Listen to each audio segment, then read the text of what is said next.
தேர்வு விவகாரமா இருக்கட்டும், அப்புறம் ஒரே நாடு ஒரே தேர்தல் இந்த முறையெல்லாம் கர்நாடக அரசு அங்க உள்ள சட்டப்பேரவையில தீர்மானம் பண்ணி அதை நிறைவேற்றிருக்காங்க. இதை திமுக அரசு எங்களை தான் பின்பற்றுறாங்க, திராவிட மாடலை தான் எல்லா மாநிலத்தையும் பின்பற்றுறாங்கன்னு சொல்றாங்களா? நீட்டை வச்சு எத்தனை நாளைக்கு வியாபாரம் பண்ண போறாங்கன்னு தெரியல. எல்லா படிப்புக்குமே இப்பொழுது நுழைவுத் தேர்வு விட்டு, அது சட்டம் ஆகட்டும், ஆர்கிடெக்சர் ஆகட்டும், இன்ஜினியரிங் ஆகட்டும், மெடிக்கல் ஆகட்டும். ஏன் மெடிக்கல் மட்டும் இவங்க அப்செக்ட் பண்றாங்கன்னா, மெடிக்கல் காலேஜை கட்டியவர்கள் பல அரசியல்வாதிகள், அவர்களுக்கு சாயம் வெளுத்து விட்டது. பல பேருக்கு படித்த இளைஞர்களுக்கு மெடிக்கல் கிடைக்காம துறைய குட்டிச்சவரா போச்சு. ஆபரேஷன் பண்ண தெரியாதவங்க, இங்கிலீஷ் பேச தெரியாதவங்க, படிக்க தெரியாதவங்க எல்லாம் பாஸ் பண்ணி வெளில அவஸ்தப்படுறது யாரு? நம்ம தான். எவ்வளவு இந்தி வேண்டாம் வேண்டாம்னு சொல்லணுமோ அவ்வளவு இந்தியாருக்கு உள்ள வந்துச்சு. இந்திக்காரங்க இல்லாம தமிழ்நாட்டுல ஒரு தொழில் பண்ண முடியாது. அப்ப எதிர்க்காம இப்ப எதிர்க்கிறது தேர்தலுக்கோசரம். ஜனங்கள் பயங்கர ஹிந்தி ஹிந்தி ஹிந்தி ஹிந்தி ஹிந்தி போச்சு. நீட்டு நீட்டு நீட்டு இது ஒரு வருஷம் 10 வருஷம் ஓடும். ஸ்டெர்லைட் ஸ்டெர்லைட் ஸ்டெர்லைட் அது ஓடும். கூடங்குளம் கூடங்குளம் இதே மாதிரி சொல்லியே எத்தனை நாளைக்கு ஜனங்களை ஏமாத்த போறீங்கன்னு தெரியல. நீங்க என்னத்துக்கு போறீங்க? கர்நாடகா எதிர்க்க போறீங்க, காவேரி தண்ணி கேட்க போறீங்க. ஒண்ணும் பேச வேணாம். அவருக்கு நீ எதுக்கு வரீங்கன்னு அவருக்கு தெரியும். நீங்க தண்ணி கொடுக்கணும்னு கேட்கும்போது தண்ணி கொடுக்க வரீங்க. அது நீங்க என்ன பண்ணிருக்கணும்? தப்பான கதவை போய் தட்டினீங்க. 10 ஜெல்பத்துல போய் தட்டிருக்கணும். சோனியா காந்தி சோனியா காந்தி சோனியா காந்தி சிவகுமார்ட்ட சொல்லுங்க, சிவகுமார்ட்ட சொல்லுங்க, தண்ணி வேணும் தண்ணி வேணும் தண்ணி வேணும், சித்தராமேட்ட சொல்லுங்க. நீங்க ஜல் சக்தி அமைச்சர் தட்டி அவர் என்ன பண்ணுவாரு? அக்கா கனிமொழி ஹிந்தி நல்லா பேசுவாங்களே, அவனை கூட்டு போயிருக்கலாமே. நீ வெறும் செக்ரட்டரி மட்டும் கூட்டு போய் தெரியல அர்த்தம். அப்ப தமிழ்நாட்டுல எப்படி திருப்பூர்ல போய் வியாபாரம் பண்றீங்க? திருப்பூர் முழுக்க ஹிந்தி தான் இருக்குது. பட்ஜெட்ல பிரச்சனை இருந்ததுன்னா, இந்த பட்ஜெட்டுங்கிறது ப்ரொபோசல் தான். அது பாதி பேருக்கு புரியல. இந்த பட்ஜெட்டுக்கு சட்டம் இல்ல. விவாதம் பண்ணி நம்ம ஆர்குமெண்ட் பண்ணி பேசலாம்ல. அந்த இடத்துல புறக்கணிப்புங்கிறது அதுதான் சொல்ல வரேன். நீ என்ன பண்ண? நிர்மலாமா இந்த மாதிரி பண்ணிட்டீங்களேம்மா, இந்த குறைங்கம்மா, ஜாஸ்தி பண்ணுங்கம்மா, ஏமா அப்படி பண்றீங்க? இது நியாயமா அநியாயம் இல்லையா?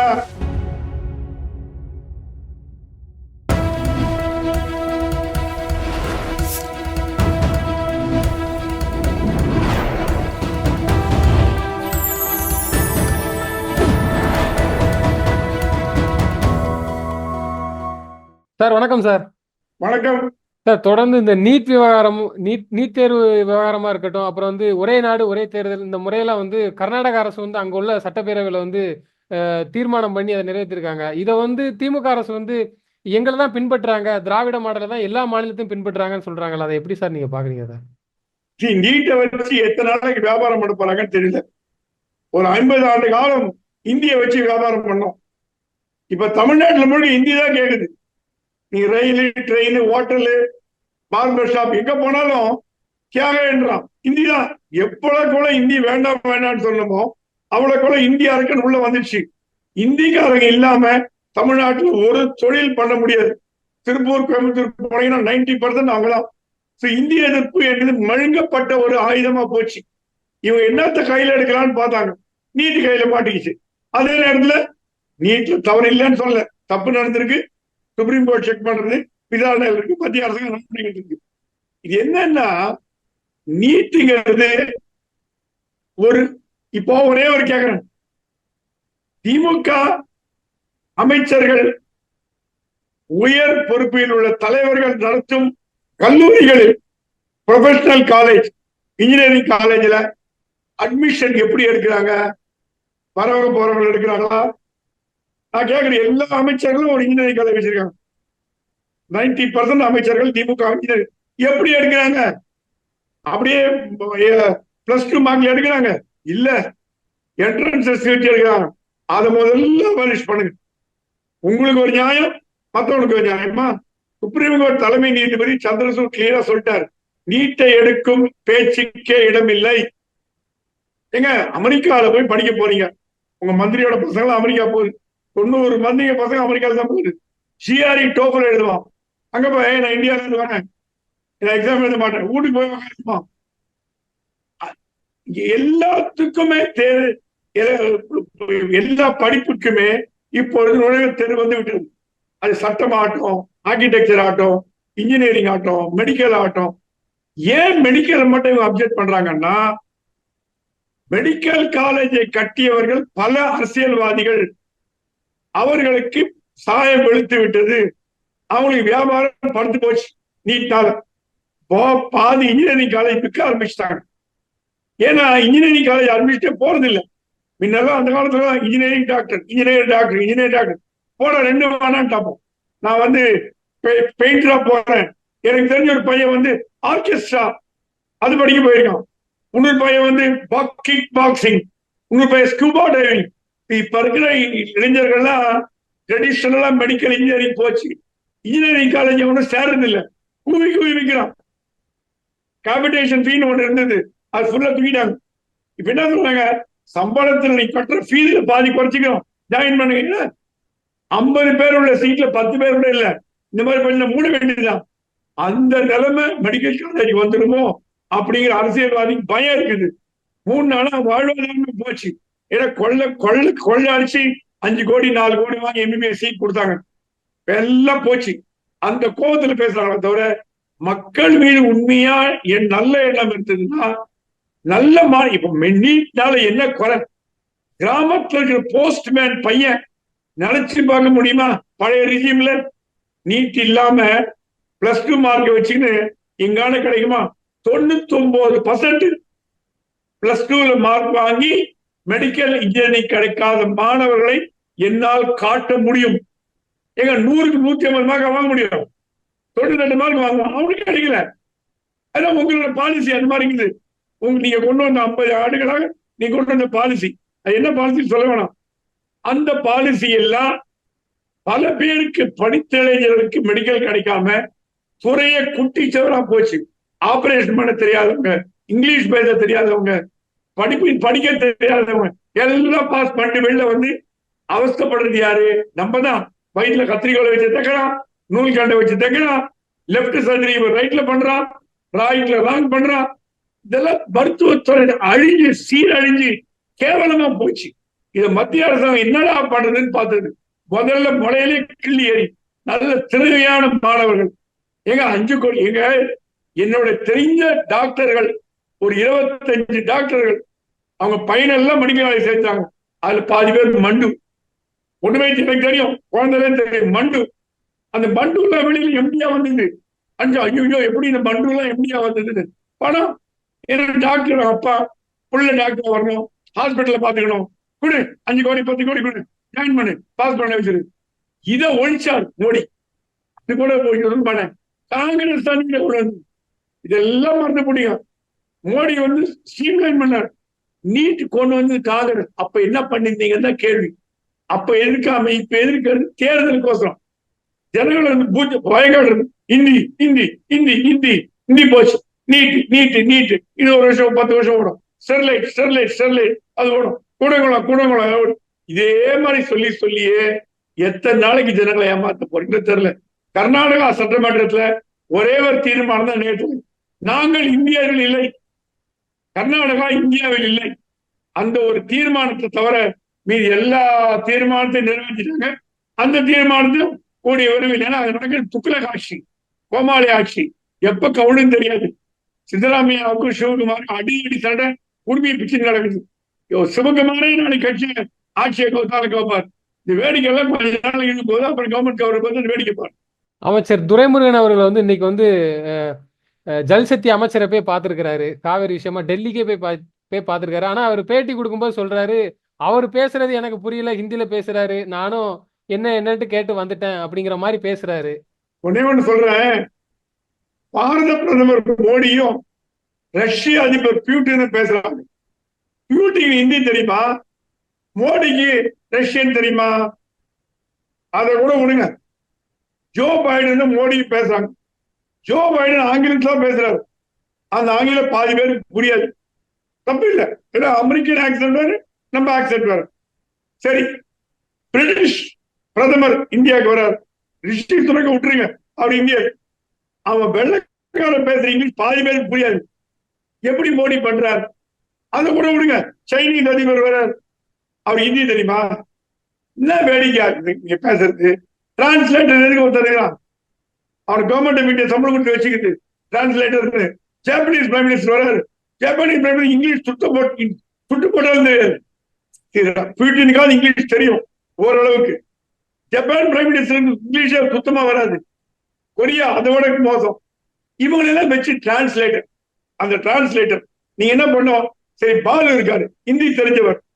நீங்களே சொல்லி பெருமைப்பட்டீங்க, திராவிட முன்னேற்ற கழகத்தில் ஹிந்தி தெரிஞ்ச எம்பிக்கள் அதிகமாக இருக்கிறார்கள், இவருக்கு ஹிந்தி தெரியும், ஆகவே இவரை தேர்தலில் போட்டி போட வேண்டும். அந்த ஹிந்தி எம்பியை கொண்டு போயிருக்கலாம்ல, போய்தான் தெரிஞ்சிருக்கும். அதுக்கு கொண்டு போல. இது மத்திய அரசாங்கத்தை கைப்பட்டா குத்தம், கால்பட்டா குத்தம், மாமியார் கைப்பட்டா மாட்டுப்படி கைப்பற்ற மாதிரி நீங்க என்னத்துக்கு போறீங்க? கர்நாடகா எதிர்க்க போறீங்க, காவேரி தண்ணி கேட்க போறீங்க. ஒண்ணும் பேச வேணாம், அவருக்கு நீ எதுக்கு வரீங்கன்னு அவருக்கு தெரியும். நீங்க தண்ணி கொடுக்க வேணாம்னு கேட்க போது தண்ணி கொடுக்க வரீங்க. அது நீங்க என்ன பண்ணிருக்கணும்? தப்பான கதவை போய் தட்டினீங்க. 10 ஜென்பத்துல போய் தட்டிருக்கணும். சோனியா காந்தி, சோனியா காந்தி, சோனியா காந்தி, சிவகுமார்ட்ட சொல்லுங்க, சிவகுமார்ட்ட சொல்லுங்க, தண்ணி வேணும், தண்ணி வேணும், தண்ணி வேணும். சித்தராமையிட்ட சொல்லுங்க. நீங்க ஜல்சக்தி அமைச்சர் தட்டி அவர் என்ன பண்ணுவாரு? அவரை தண்ணி திறந்து விடுவார். கொலைய திறந்து விடாம இருக்கிறது கர்நாடகா அரசாங்கம், உங்க கூட்டணி. சோனியா காந்தி வீட்டுக்காக தட்டிக்கணும், ராகுல் காந்திக்காக தட்டிக்கணும். தப்பான கதவை தட்டிட்டு தரங்களாய் போறது என்ன லாபம்? காமன் மேனுக்கே தெரியுமே அது. இதுல ஒரு வியாக்கியானம், அவருக்கு ஹிந்தி தெரியாது, அவருக்கு எல்லாம் தெரியும், நீங்க எதுக்கு வந்தீங்கன்னு தெரியும். அப்புறம் மனுன்னு ஒண்ணு கொடுப்பீங்க, அது இங்கிலீஷ் தான் கொடுப்பீங்க.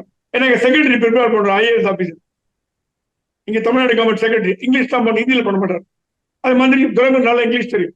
துரைமுருகன் ஆழ்ந்த அரசியல் அனுபவம் வாய்ந்தவர். கலைஞர் காலத்துல முதல்ல அமைச்சரா இருக்காரு, அவருக்கு தெரியாத விஷயமே கிடையாது. நல்ல சிறந்த நிர்வாகி. அவர் என்ன பண்ணுவாரு? அந்த கொடுத்தீங்கன்னா படிச்சுட்டு பார்க்க போறாரு. ஏன் இது போற சம்பிரதாய மீட்டிங்க? உடனே ஜல்சக்தி அமைச்சர், கர்நாடக அரசே நாளை காலையில் தண்ணி ரிலீஸ் பண்ணு சொல்ல முடியுமா? இது எல்லாத்தையுமே அரசியலாக்கணும்னு பாத்தீங்கன்னா இதையும் அரசியலாக்கணும். ஆனா வேடிக்கை என்னன்னா, டிரான்ஸ்லேட்டரை கூப்பிட்டு போகாம டிஆர் பாலு போய் டிரான்ஸ்லேட் பண்ணலாம்னு தெரியாது, சிவாவை கூப்பிட்டு போனாதான் பரவாயில்ல. நல்லா ஹிந்தி சிறந்த பார்லிமெண்டேரியன். ஏன் கனிமொழி அக்கா, கனிமொழி ஹிந்தி நல்லா பேசுவாங்களே, அவனை கூட்டு போயிருக்கலாமே. நீ வெறும் செக்ரட்டரி மட்டும் கூட்டு போய் ஹிந்தி தெரியல அர்த்தம். அப்ப தமிழ்நாட்டுல எப்படி திருப்பூர்ல போய் வியாபாரம் பண்றீங்க? திருப்பூர் முழுக்க ஹிந்தி தான் இருக்குது. எல்லா காங்கிரஸ் அரசாங்கத்தை எதிர்க்க துணிவு இல்லாம என்ன கூட்டணி கீட்டணின்ற பிரச்சனை வருதுன்னு சொல்லிட்டு எல்லா அம்புகளையும் மோடி அரசாங்கம் மேல விடுறீங்க. சில அம்பை திருப்பி கர்நாடகா மேல விடுங்க பார்க்கலாம்.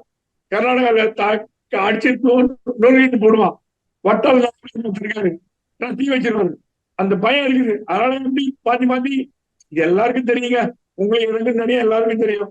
மத்திய அரசாங்கத்துக்காக பழி போடுறமே தவிர கர்நாடகாவில் போய் போராட்டம் பண்ணும். கர்நாடக காங்கிரஸ் வீட்டுக்கான வாசல்ல போய் போராட்டம் பண்ணும். செல்வ பிறந்தையை கூப்பிட்டு கர்நாடகா போயிட்டு வரணும். எம்ஜிஆர் அப்படிதான் போனார் குண்டுராவ் பார்க்க, காவேரி போது தெரியுமா அவங்களுக்கு? எம்ஜிஆர் போய் குண்டுராவ் எம்ஜிஆர் நெருங்கிய நண்பர்கள். குண்டுராவ் சொன்னாராம், எம்ஜிஆர் ராமச்சந்திரன் ஜி சாப்பிட்டு போங்க, தண்ணி குடிக்க மாட்டேன் உங்க வீட்டுல, எனக்கு தண்ணி கொடு. உருகிட்டாராம் குண்டுராவ். என்ன ராமச்சந்திரன் இப்படி பேசுறீங்க? உடனே கூப்பிட்டாராம், தண்ணி ரிலீஸ் பண்ணு. அதுதாங்க டிப்ளமசி. எம்ஜிஆர் பண்ணார். தண்ணி குடிக்க மாட்டேன் உங்க வீட்டுல, என்ன எனக்கு ஊரு மாநில தண்ணி குடிக்க மாட்டேங்கிற உங்க வீட்டுல. இத்தனை நண்பர்கள், பயங்கர ஃப்ரெண்ட்ஸ், ரெண்டு பேரும் டெய்லி பேசுவாங்க போன்ல. எனக்கு தெரியும் எம்ஜிஆர் குண்டுராவ் அவ்வளவு இருக்கின்றார்கள். அப்படிப்பட்ட ஒரு தலைவர்கள் இருந்த தமிழ்நாட்டுல எங்கேயோ போய் கதவை தட்டி கேட்டா எப்படிங்க பதில் கிடைக்கும்? தட்ட வேண்டிய இடத்துல தட்டினா தட்டுங்கள் திறக்கப்படும், தப்பான இடத்துல தட்டினா தட்டுங்கள் திறக்கப்படாது. நிதியமைச்சர் அவர்கள் நிர்மலா சீதாராமன் அவர்கள் இந்த பட்ஜெட் கூட்டத்தொடரை முடிச்சுட்டு விவாதம் பேசும்போது எதிர்கட்சிகள்லாம் வெளிநடப்பு செய்தாங்க. கண்டினியூவா அவங்க என்னங்கிறத பேச கேட்கறதுக்கு முன்னாடியே வெளிநடப்பு செய்யறாங்களா? அது பட்ஜெட்ல பிரச்சனை இருந்ததுன்னா, இந்த பட்ஜெட்டுங்கிறது ப்ரொபோசல் தான், அது பாதி பேருக்கு புரியல. இந்த பட்ஜெட்டுக்கு சட்டம் இல்ல, இது மாற்றப்படும். விவாதம் பண்ணி நம்ம ஆர்குமெண்ட் பண்ணி பேசலாம்ல, அந்த இடத்துல புறக்கணிப்புங்கிறது அதுதான் சொல்ல வரேன். நீ என்ன பண்ண, நிர்மலாமா இந்த மாதிரி பண்ணிட்டீங்களேம்மா, இந்த குறைங்கம்மா, ஜாஸ்தி பண்ணுங்கம்மா, ஏமா அப்படி பண்றீங்க, இது நியாயமா அநியாயம் இல்லையா அப்படின்னு கேட்டீங்கன்னா அந்த அம்மா இறங்கி உட்கார வச்சு பேசி. ஏன்னா பட்ஜெட்டுங்கிறது சட்டம் கிடையாது, மாற்றுதலுக்கு உட்பட்டது. மாற்றுதலுக்கு உட்பட்டு பட்ஜெட்டுங்கிறது ஒரு ஐடியா. என்கிட்ட 10 கோடி ரூபாய் ஆகுது, அந்த 10 கோடி ரூபாய் 4 கோடி கார் வாங்குவேன், 4 கோடி பிளாட் வாங்குவேன், 1 கோடி கார் வாங்குவேன், 2 கோடி நகை வாங்க போறேன், 10 கோடி 1 கோடி கடன் அடைப்பேன். சிம்பிளா சொல்ல இதான் பட்ஜெட். நீங்க அடைப்பேன்னு சொல்றீங்க பாருங்க, அடைச்சிட்டேன்னு சொல்றது இல்ல. அடைப்பேன், வாங்குவேன், செய்வேன், கார் வாங்குவேன், லம்போகினி வாங்குவேன், அதுதான் பட்ஜெட். நாளை நான் முடிவு பண்ணுவேன், லம்போகினி 1 கோடியா, 800 மாறுது, 800 போதுப்பா, 5 லட்சத்துக்கு வாங்கிட்டு போறேன், இன்னத்துக்கு ஒரு லம்போகினி, அது மாறும். சோ நீங்க கத்தி கூச்சல் போட்டு கூப்பாடு போட்டு தமிழ்நாடு வஞ்சிக்கப்பட்டது, கர்நாடகா வஞ்சிக்கப்பட்டது, ஆந்திரா எல்லாம் வஞ்சிக்கப்படும், காங்கிரஸ் ஆட்சியிலும் வஞ்சிக்கப்பட்டது, எல்லாம் ஒண்ணும் யோகியம் இல்லை. எல்லாம் இது கொஞ்சம் அதிகம்னா அது கூட, அது கம்மினா தவிர நிர்மலா சீதாராமன் மனுவா போய் உட்காந்துட்டு, மேடம் நீங்க பண்ற தப்பு, எங்களை வஞ்சிக்கிறீங்க, நாங்களும் இந்தியர்கள், எங்க பேசுறீங்க, வெளிநடப்பு, வாக் அவுட், சண்டை, கூச்சல், அவங்களுக்கு ஜாலியா போச்சு. அப்பாரு கத்தி விடுறீங்க, என்ன பண்றீங்க, பாஸ் பண்ணு போயிட்டே இருப்போம். நீங்க மண்ணவாரி போட்டுக்கிறீங்க. நீங்க என்ன பண்ண பாக்குறீங்க, அந்த பட்ஜெட்டை வச்சுன்னு ஆன்டி மோடிக்கு எதிரான மனநிலை உருவாக்கணும். அதனால தமிழ்நாட்டுக்கு எந்த லாபமும் இல்லை.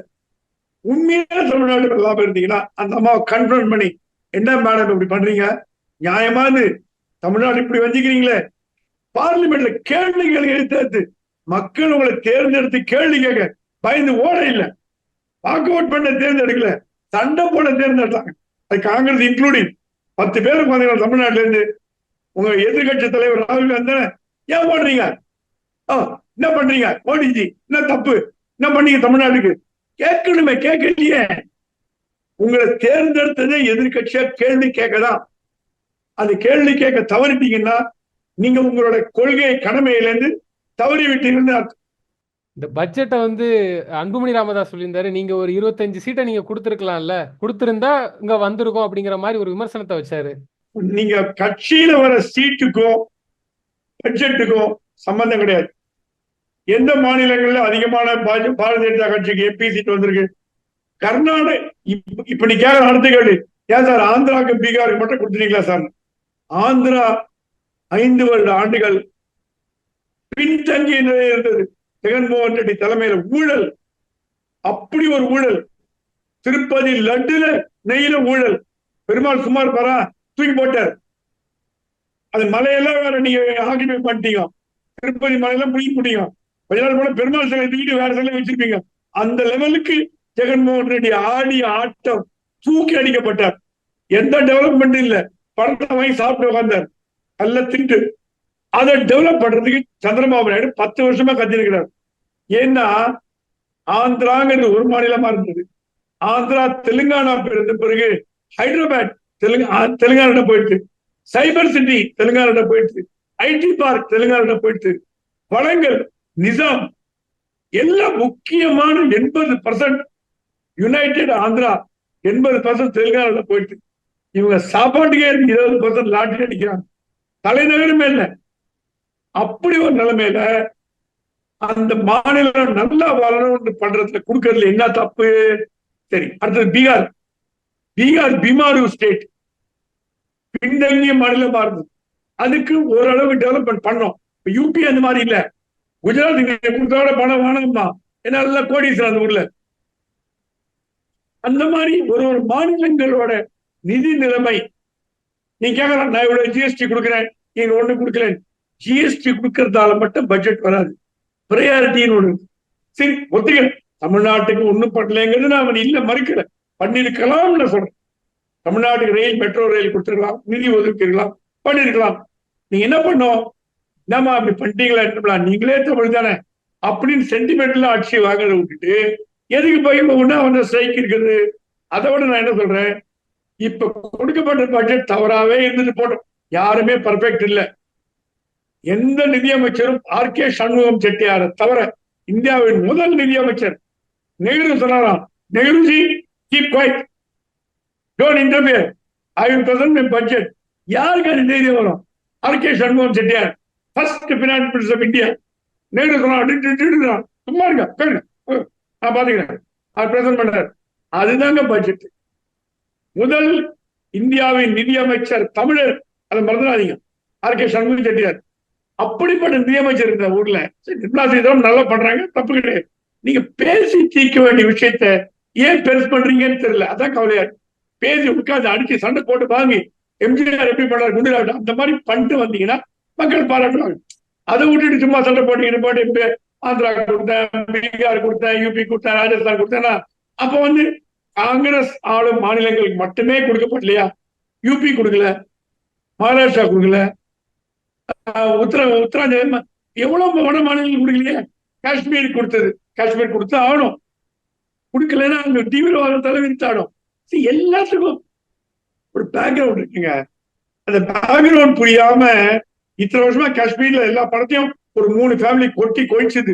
60-70 வருடங்களாக 3 குடும்பம் வெளிநாட்டுல ஒரு எஸ்டேட் ப்ராப்பர்ட்டி வாங்கி, வெளிநாடு முழுக்க ப்ராப்பர்ட்டியை வாங்கி, ஷேக் அப்துல்லா, ஃபருக் அப்துல்லா, உமர் அப்துல்லா, முஃப்தி முகமது சயீத், அவங்க ஃபேமிலி குடும்பமே வெளிநாட்டுல ஒரு 10 லட்சம் கோடி 50 லட்சம் கோடி பண்ணிச்சு.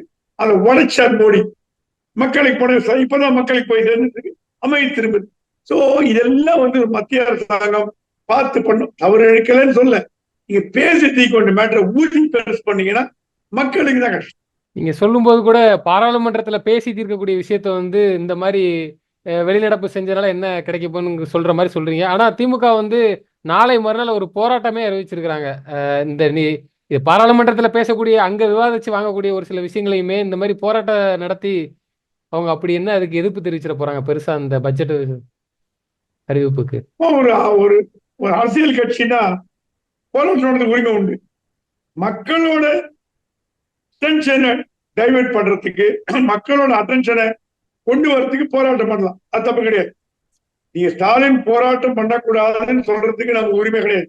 ஸ்டாலினை பிடிக்காமையே வச்சுங்க, அவர் கொள்கையே பிடிக்காம விட்டுங்க, உரிமை கிடையாது. ஆனா என்ன கேட்டா இந்த போராட்டத்தை விட ஒழிய மோடி ஒழிய, மத்திய அரசு ஒழிய, நிர்மலா சீதாராமன் ஒழிய கத்துறதை விட பார்லிமெண்ட்ல போய் ஹலோ ஹலோ ஹலோ ஹலோ நீங்க பண்ற தப்பு என்ன மேடம் இப்படி பண்ணிட்டீங்க அப்படின்னு நமக்கு டிஎம்கேல ஸ்பீக்கர்களை குறைச்சல் கிடையாது.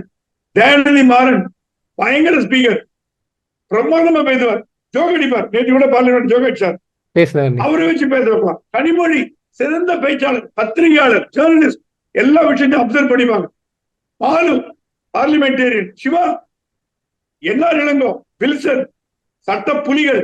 ஏங்க நம்ம ஆளா குறைச்சல், ஆளா குறைச்சல் நமக்கு ஏன் பேச மாட்டான் நீங்க தெரிய மாட்டேங்குது. என்னோட வேடிக்கையே ஏன் தமிழிசை தங்கபாண்டியன் பிரமாதமான பேச்சாளர், அவர்கிட்ட 4 பாயிண்ட் போட்டு கிழிச்சு எடுத்துருவாங்க.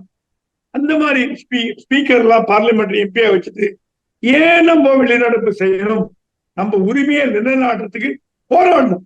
எதுவுமே ஈஸியா கிடைக்காதுங்க. காங்கிரஸ் ஆடும் மாநிலத்துல கூட கலைஞர் போராடிதான் வாங்கினார். கலைஞர் சொல்லிட்டு அள்ளி கொடுக்கல மத்திய அரசாங்கம். மன்மோகன் சிங் ஒன்னும் அள்ளி கொடுக்கல. எவ்வளவு போராடினா என்கிட்ட சொல்றாரு, எனக்கு தெரியும். காங்கிரஸ் ஆட்சியில அங்கம் வகித்த கலைஞரே போராடிதான் பெற வேண்டி இருந்தது. நீங்க எதிர்கட்சியா இருக்கும்போது அந்த போராட்டம் கூட இல்லாம கிடைக்குமா? கொஞ்சம் சிந்திச்சு பாத்தீங்கன்னா உண்மை. தொடர்ந்து எங்களோட பேசுறதுக்கு ரொம்ப நன்றி சார். ரொம்ப நன்றி. தேங்க்யூ.